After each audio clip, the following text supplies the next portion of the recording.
दोस्तों आइए आज का मार्केट को हम लोग समझते हैं और आज का इम्पोर्टेंस लेवल को देखते हैं। आज का इम्पोर्टेंस लेवल क्या कौन सा रहने वाला है और किस लेवल से हम लोगों को सेल करना है, कहां से बाय करना है, इन सारे चीज़ों को हम लोग देखेंगे। ठीक है, तो ये आपके सामने निफ्टी 50 का चार्ट दिख रहा है और 1 आवर का टाइम फ्रेम का चार्ट दिख रहा है। ठीक है, सबसे पहले आपको क्या करना है, मार्केट ओपन होने के बाद 1 आवर का टाइम फ्रेम का चार्ट लगाना है। 1 आवर का टाइम फ्रेम का चार्ट पे क्या करना है, आपको सप्लाई और डिमांड जोन मार्क करना है। क्या करना है, सप्लाई और डिमांड जोन मार्क करना है। आप देखेंगे मार्केट में निफ्टी 50 के अंदर क्या हुआ था कल का डेट में, इस जगह पे एक डिमांड जोन था, यहीं से मार्केट में बाइंग आया है। और ऊपर क्या था, इस जगह पे क्या था, इस जगह पे था हम लोगों का सप्लाई जोन। लेकिन मार्केट इस सप्लाई जोन तक नहीं गया, मार्केट क्या किया, यहाँ पे एक सप्लाई जोन क्रिएट किया है शॉर्ट टाइम के लिए। यहाँ देखिए ये सप्लाई जोन क्रिएट हुआ है, लेकिन नीचे भी डिमांड जोन है। ये जो आपको डिमांड जोन दिख रहा है, ये वाला जो आपको डिमांड जोन दिख रहा है, ये भी मोस्ट इंपोर्टेंट डिमांड जोन है। ठीक है, और आज का डेट में जब मार्केट इस डिमांड जोन के नीचे निकालता है, इस डिमांड जोन के नीचे निकालता है, तो आपको इस डिमांड जोन पे देखने को मिलेगा। अगर मार्केट इस सप्लाई जोन के ऊपर निकलता है और एक सप्लाई जोन यहाँ पे आपको दिख रहा होगा, इसके ऊपर जब निकलेगा तो मार्केट ऊपर जाएगा। फिर से अगर बात करें तो ऊपर और एक सप्लाई जोन है, ये वाला सप्लाई जोन है। ठीक है, ये बहुत ही स्ट्रॉन्ग सप्लाई जोन है, चूँकि इसी सप्लाई जोन से आप देखेंगे कि मार्केट में क्या हुआ, सेलर्स एक्टिव हुआ था इसी सप्लाई जोन से।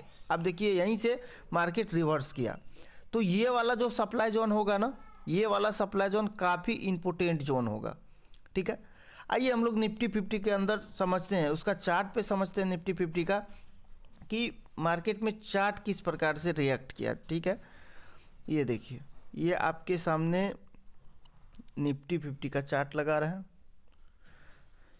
ये आपके सामने निफ्टी 50 का चार्ट दिख रहा है। ठीक है, हम लोग टाइम फ्रेम को 1 आवर का टाइम फ्रेम कर लेंगे। सबसे पहले 1 आवर का टाइम फ्रेम कर लेंगे, या यहाँ से आप चेंज कर सकते हैं 1 आवर का टाइम फ्रेम। आप देखिए इस जगह पे देखिए एग्जैक्ट मार्केट क्या किया था, इसी सप्लाई जोन, इसी डिमांड जोन से मार्केट क्या किया था, ऊपर गया था, ये वाला डिमांड जोन से। ठीक है, अगर ऊपर का बात करें तो ऊपर का अभी शॉर्ट टाइम के लिए जो हम लोगों का सप्लाई जोन होगा, शॉर्ट टाइम के लिए ये वाला एक सप्लाई जोन अच्छा वर्क करेगा। ठीक है, अगर इस सप्लाई जोन के ऊपर निकला, इस सप्लाई जोन के ऊपर निकला, तो ये वाला जो आपका सप्लाई जोन है, ये वाला जो आपका सप्लाई जोन है, ये सप्लाई जोन काफ़ी इम्पोर्टेंट जोन है। क्यों इम्पोर्टेंट है, क्योंकि आप देखेंगे कि इसी जगह से सेलर्स क्या हुआ था, एक्टिव हुआ था। ठीक है, इसीलिए ये वाला जोन जो होगा, ये वाला सप्लाई जोन काफ़ी इम्पोर्टेंट जोन होगा। अगर मार्केट में देखें नीचे का और डिमांड जोन को, तो 1 आवर का टाइम फ्रेम पे एक और डिमांड जोन आपको दिख रहा है, ये वाला डिमांड जोन। ठीक है, ये वाला डिमांड जोन, ये जोन भी काफ़ी इम्पोर्टेंट है। क्योंकि इस जगह से बायर्स एक्टिव हुआ था, इस जगह से बायर्स एक्टिव हुआ था। ठीक है, तभी मार्केट को यहाँ से क्या किया, ऊपर लेकर के गया, आप देख पा रहे हैं। और ऊपर से डिमांड जोन क्यों इम्पोर्टेंट है, ये वाला डिमांड जोन क्यों इम्पोर्टेंट है, क्योंकि इस जगह से सेलर्स एक्टिव हुआ था, इसीलिए मार्केट को नीचे लेकर के आया। ठीक है, तो आप लोगों को समझना है सप्लाई जोन और डिमांड जोन कैसे वर्क करता है। सबसे पहली बात, अगर आप सप्लाई जोन और डिमांड जोन को मार्क करने के लिए नहीं जानते हैं तो आप लोग कमेंट बॉक्स में कमेंट करेंगे। देखिए आपको आना चाहिए, सप्लाई और डिमांड जोन आना चाहिए। सबसे पहले आपको सप्लाई जोन आना चाहिए, दूसरा डिमांड जोन आना चाहिए, डिमांड जोन आना चाहिए, तीसरा मार्केट का स्ट्रक्चर देखने आना चाहिए। जब तक आप स्ट्रक्चर नहीं देखेंगे छोटा टाइम फ्रेम पे, तब तक आपको पता नहीं चलेगा कि मार्केट का ट्रेंड क्या है।